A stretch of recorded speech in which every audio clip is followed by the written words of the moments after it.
public library became another institution that Asian Americans went to demand that their needs be met because they are part of the public citizenry and that they pay taxes.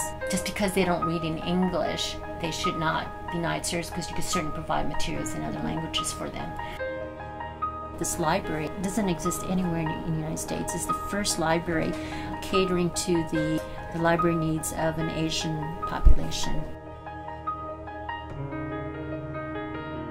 Library means to me culture, your language that you carry on, your heritage.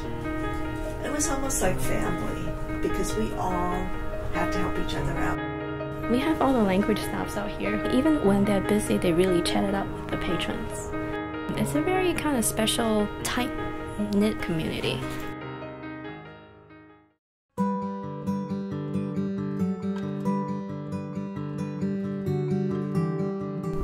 I think I was doing some of the publicity work for the library. In fact, I wrote the proposal with the idea of a separate branch for the Asian library and represented the library in Sacramento to present the proposal. They got the grant approved and the library funded in '75, and they hired me right off the bat to begin building this library. It was pretty much what I would have wanted to see in a proposal and pretty much what I agreed to do, and that is to do a lot of outreach and to do a lot of collection development and a lot of program planning. The proposal talks about the larger Asian American demographic population. I decided that we needed to serve mainly the Chinese, the Japanese, the Korean, and the Filipino. And even before we opened our doors in 1976, Vietnamese refugees were flooding into the area. So we quickly added Vietnamese. That meant hiring staff that know those languages and that would be good community-oriented library assistants. We all worked together really well. We just did whatever we had to do, regardless of the classification of the title or whatever. Through those years, all the staff worked together as a community group to bring out the harmony of the different Asian communities together. We had to think about serving the larger Bay Area. We had patrons who didn't live in the area or even in Oakland come from the larger Bay Area on weekends to raid our shelves. The bookmobile became very important almost from the very beginning because we figured, okay, it's even no matter where you put the library, not everyone can get to it easily. Even at Park Boulevard, we knew that we need to go to Chinatown and we need to go to other parts of the city where there are Asian immigrant populations and Asian American population. I knew from the beginning too that we had to have an Asian American collection in English. The first year we were outgrowing the branch and we were already thinking we got to grow, we need more space. So we had been in communication with the administration. You know, Lee White was the city librarian then, and she was always very pro-Asian branch library, and she was, you know, always giving us 200% of her support.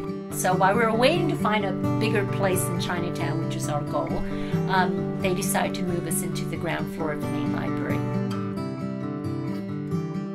During those 2 years, we got development money. Yeah. It was finding a place to buy, and we selected the corner spot at 9th and Broadway because of this location, and also it's more spacious, and it's what we could afford. There was a New Saigon market next door to us. Sometimes the parents would dump the kids in the library on Saturdays and go shop, and then the kids will read books or attend a story time until it's ready for the parents to leave. So there's a lot of foot traffic at the library.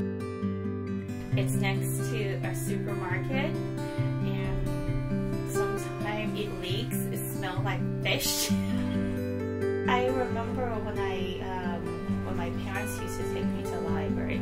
I was 12, 13. They go there here a lot to check out Vietnamese book because, you know, that's what they have. have staff that speak Vietnamese and the book variety. I guess they feel more comfortable here than at the other library. There were emerging communities. The Thai allowed the Cambodians. So that's when I said, if we can hire library assistants with those language skills, then we can start building those collections. During that time, redevelopment had a way to offer jobs. I feel the library is with me and I'm with the library to carry on those heritage like a language. When the people have a Cambodian New Year's, traditional ceremony, they come to the library. I don't have those knowledge, but I refer people to pull out the book.